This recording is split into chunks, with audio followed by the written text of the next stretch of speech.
بسم اللہ الرحمن الرحیم۔ اللہ تعالیٰ اس دنیا میں اپنے بندوں کے ساتھ جو معاملہ کر رہے ہیں اور جس طریقے سے کر رہے ہیں ان کو قرآن مجید سنت اللہ کہتا ہے، یعنی اللہ کے قانون اور طریقے۔ قرآن مجید کے مطالعے سے یہ معلوم ہوتا ہے کہ یہ طریقے اللہ تعالیٰ کے یا یہ قوانین بالکل غیر متبدل ہیں، یعنی ان میں کوئی تبدیلی واقع نہیں ہوتی، اور جیسے کہ طبعی قوانین اس دنیا میں یا جو فزیکل لاز ہیں جس دنیا میں جاری و ساری ہیں، ہمیں معلوم ہے کہ جو کشش ثقل ہے یعنی گریویٹیشنل فورس ہے، اس کے نتیجے میں ایک چیز لازماً نیچے ہی گرتی ہے، اور جتنی قطعی یہ بات ہے اتنی ہی قطعی اللہ تعالیٰ کے وہ قوانین ہیں جن کے بارے میں وہ یہ کہتا ہے کہ یہ اس کی سنت ہیں یا یہ سنت اللہ ہے۔ اور قرآن مجید کے مطالعے سے یہ بات بھی سامنے آتی ہے کہ اللہ تعالیٰ کو جاننے کے لیے جس طرح سے ہمیں اس کی صفات کے بارے میں جاننا ضروری ہے، بالکل ویسے ہی یہ ضروری ہے کہ ہم اللہ تعالیٰ کے ان قوانین کو جو وہ اپنے بندوں کے ساتھ معاملہ کرنے میں بروئے کار لاتے ہیں جانیں۔ اس سیشن میں ہم مختصر طور پہ ان 6 قوانین کا مطالعہ کریں گے یا 6 طریقوں کا مطالعہ کریں گے کہ جن کی بنیاد پہ اللہ تعالیٰ اپنے بندوں سے معاملہ کرتے ہیں۔ سب سے پہلا طریقہ یا سب سے پہلا قانون جس کو ہم آزمائش کے قانون کا نام دے سکتے ہیں، اس کو قرآن مجید نے جگہ جگہ بہت تفصیل سے بیان کیا اور یہ کہا کہ اللہ تعالیٰ نے اس دنیا کو اصل میں آزمائش کے لیے بنایا، اور اس آزمائش کے کارخانے کو اس طرح سے بنایا کہ کچھ لوگوں کو دے کے آزمایا اور کچھ لوگوں سے نعمتوں کو چھین کے آزمایا۔ جن لوگوں کو دے کے آزمایا ان کے شکر کا امتحان مقصود تھا، اور جن لوگوں کو محروم کر کے آزمایا ان لوگوں کے صبر کا امتحان مطلوب تھا۔ اللہ تعالیٰ اگر چاہتے تو محض اپنے علم کی بنیاد پر لوگوں کو جزا اور سزا دے دیتے، مگر انہوں نے یہ پسند فرمایا کہ لوگوں کو یہ موقع دیا جائے کہ وہ اپنے اختیار، اپنے ارادے کو خود استعمال کریں اور اس کے نتیجے میں اللہ تعالیٰ کے جزا اور سزا کے مستحق ٹھہریں۔ اس قانون کو روبہ عمل کرنے کے لیے اللہ تعالیٰ نے مختلف حالات اور مختلف سرکمسٹانسز سے انسان کو اس دنیا میں گزارا۔ وہ سرکمسٹانسز اچھی بھی ہیں، وہ بری بھی ہیں، وہ حالات اچھے بھی ہیں،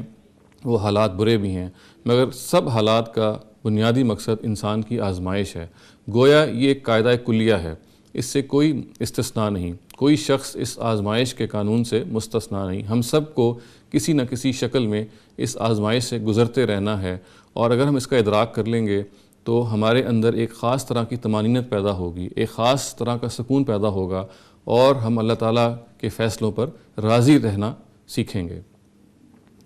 دوسرا قانون جس کو ہم اللہ تعالیٰ کا ہدایت کا قانون کہہ سکتے ہیں، وہ بھی قرآن مجید میں بہت تفصیل کے ساتھ بیان ہوا ہے۔ قرآن مجید ہمیں یہ بتاتا ہے کہ انسان کو اللہ تعالیٰ نے اندھا نہیں پیدا کیا ہدایت کے معاملے، بلکہ جب اس کو پیدا کیا، جب وہ شعور کی عمر کو پہنچتا ہے تو اس کے اندر جو خیر و شر کا ایک شعور موجود ہوتا ہے، جس کی بنیاد پہ وہ حق کو حق جانتا ہے اور برائی کو برائی جانتا ہے۔ اس کا اپنا ضمیر اس کو یہ بتاتا ہے کہ صحیح بات کیا ہے اور غلط بات کیا ہے۔ اس باب میں جو اللہ تعالیٰ کا قانون ہے وہ یہ ہے کہ اگر انسان اپنی اس فطرت میں ودیت، اس فطرت میں موجود جو رہنمائی ہے، اگر اس کی وہ قدر کرے تو اللہ تعالیٰ کا یہ قانون ہے وہ اس کے اندر پھر اور افزونی کرتے ہیں اور ترقی کرتے ہیں، اور انسان کے اندر یہ خواہش پیدا کرتے ہیں کہ وہ مزید ہدایت حاصل کرے، اور اللہ تعالیٰ اپنی طرف سے یہ سامان بھی کرتے ہیں کہ یہ ہدایت اس کو پھر باہم پہنچائی جائے۔ اس کے برعکس وہ لوگ جو اس ہدایت کی قدر نہیں کرتے، ان کے بارے میں اللہ تعالیٰ کا قانون یہ ہے کہ پھر وہ ان کو ہدایت سے محروم کرنا شروع کر دیتا ہے، اور ایک وہ وقت بھی آتا ہے کہ جب ان کے دلوں پر مہر لگ جاتی ہے، اور یہ مہر جیسا کہ خود اس کے بیان سے معلوم ہے یہ ایک سزا کے طور پہ ہے۔ ایسا نہیں ہے کہ اللہ تعالیٰ جب دنیا میں لوگوں کو بھیجتے ہیں تو ان کے بارے میں فیصلہ کر دیتے ہیں، بلکہ یہ ان کا رویہ ہے، اور اس رویے کی بنیاد پہ اللہ تعالیٰ ان کی ہدایت بخشی یا ان کو ہدایت سے محرومی کے بارے میں رائے قائم کرتے ہیں۔ چنانچہ اس قانون کے مطالعے سے ہمیں یہ معلوم ہوتا ہے کہ ہمیں اگر ہدایت پانی ہے اللہ تعالیٰ سے تو پھر سب سے پہلے ہمیں اس ہدایت کی قدر کرنی ہے جو ہمارے اپنے سینے میں موجود ہے، اور اس ہدایت پر ہمیں کان دھرنے ہیں۔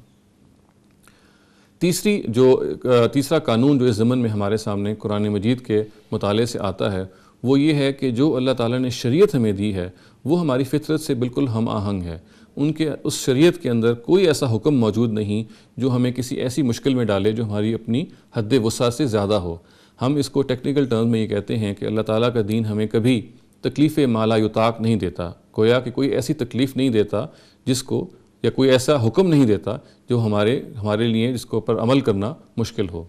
اور اللہ تعالیٰ کی یہ رحمت ہے کہ ہمیں اگر بہت سارے احکامات کے بارے میں غلطی سے یا بھول چوک کے نتیجے میں غلطی ہو جائے تو اللہ تعالیٰ اس کو معاف بھی کرتے ہیں۔ اور البتہ اس بارے میں یہ بات ضرور ہمارے ذہن میں رہنی چاہیے کہ بعض دفعہ اللہ تعالیٰ ضرور ایسے احکامات دیتے ہیں جو ہماری حد وسع سے، ہماری اپنی فطرت سے ہم آہنگ نہیں ہوتے اور ہمارے لیے سخت ہوتے ہیں، مگر وہ پھر ایک خاص قانون کے تحت ہوتے ہیں اور وہ خود ایک سزا کے طور پہ ہوتے ہیں، اور یہ خود ایک استثنائی معاملہ ہے۔ بالعموم اللہ تعالیٰ جو کچھ ہمیں شریعت کے طور پہ انہوں نے دیا اور دیتے رہے ہیں وہ ہماری اپنی فطرت کی آواز ہے، وہ ہماری اپنی فطرت کی پکار ہے، وہ ہماری اپنی فطرت سے بالکل ہم آہنگ ہے۔ اس کے اندر کوئی ایسا حکم موجود نہیں ہے جو اس کی خلقت کے لیے، اس کی لوگوں کے لیے اللہ تعالیٰ نے جو پیدا کیے ہیں وہ مشکل کا باعث بنے، اور یہ خود اللہ تعالیٰ کی رحمت کا ایک مظہر ہے۔ اس سلسلے میں جو چوتھا قانون قرآن مجید کے مطالعے سے ہمارے سامنے آتا ہے اس کو ہم توبہ کے قانون سے یاد کر سکتے ہیں۔ قرآن مجید کا یہ ارشاد ہے کہ اگر ایک انسان جذبات میں آ کے کوئی خطا کر بیٹھے، کوئی گناہ کر بیٹھے، اور اس کے فوراً بعد پھر وہ اس گناہ سے اللہ تعالیٰ کے آگے توبہ کر لے، تو اللہ تعالیٰ یہ کہتے ہیں کہ ان پر یہ لازم ہے، ان پہ یہ فرض ہے کہ وہ اس بندے کی خطا کو معاف کریں گے۔ چنانچہ اس قانون کے مطالعے سے، اس قانون کے پڑھنے سے جو چیز ہمارے اندر آنی چاہیے، جو جذبہ ہمارے اندر پیدا ہونا چاہیے، وہ یہ ہے کہ اگر ہم سے بار بار بھی خطا ہو، بار بار بھی تقصیر ہو، تو ہمیں فوراً جیسے ہی ہمیں اس کا احساس ہو کہ ہم نے اللہ تعالیٰ کی کوئی نافرمانی کی ہے تو اس سے ہمیں رجوع کرنا چاہیے اور اللہ تعالیٰ سے گڑ گڑا کر معافی مانگنی چاہیے۔ اور خود قرآن مجید کے اپنے اس بیان کے مطابق کہ جس کے بارے میں اس نے یہ کہا کہ اللہ تعالیٰ نے اپنے اوپر یہ واجب کر رکھا ہوا ہے کہ ایک انسان سے اگر کوئی تقصیر ہو جائے، کوئی خطا ہو جائے، وہ اس کو معاف کر دیتے ہیں، اس کو ہمیشہ نگاہ میں رکھنا چاہیے۔ اللہ تعالیٰ یہ فرماتے ہیں کہ انما التوبۃ علی الذین یعملون السوء بجہالہ ثم یتوبون من قریب فاولئک یتوب اللہ علیہم، یعنی وہ لوگ کہ جو جذبات میں آ کر غلطی کر بیٹھتے ہیں اور پھر فوراً بعد اللہ تعالیٰ کو پکارتے ہیں اور گڑ گڑا کے معافی مانگتے ہیں، اللہ تعالیٰ ان کو لازماً پھر معاف کر دیتے ہیں۔ تو یہ قانون ہمارے اندر بہت امید پیدا کرتا ہے، ہمارے اندر یہ جذبہ پیدا کرتا ہے کہ خطا تو بہرحال ہم سے ہونی ہے، انسان ہیں، تقصیر ہم سے ہونی ہے، تاہم ہمارا اصل خاصہ یہ ہے، ہمارا اصل وصف یہ ہے، اور قرآن کی پکار بھی یہ ہے کہ جب بھی ہم سے کوئی تقصیر ہو جائے، جب بھی ہم سے کوئی خطا ہو جائے تو ہم فوراً پلٹیں اور فوراً اللہ تعالیٰ کی رحمت کے ساتھ دامنگیر ہوں۔ اور جیسے کہ شاعر نے کہا ہے کہ 100 بار توبہ شکستی باز آ، کہ اگر 100 بار بھی آپ کو توبہ کرنی پڑے تو ہمیں یہ کرنا چاہیے، کیونکہ اللہ تعالیٰ نے یہ وعدہ کیا ہے کہ اگر ہم اپنے اس گناہ کے فوراً بعد اس سے رجوع کر لیں گے تو وہ ہمیں معاف کریں گے۔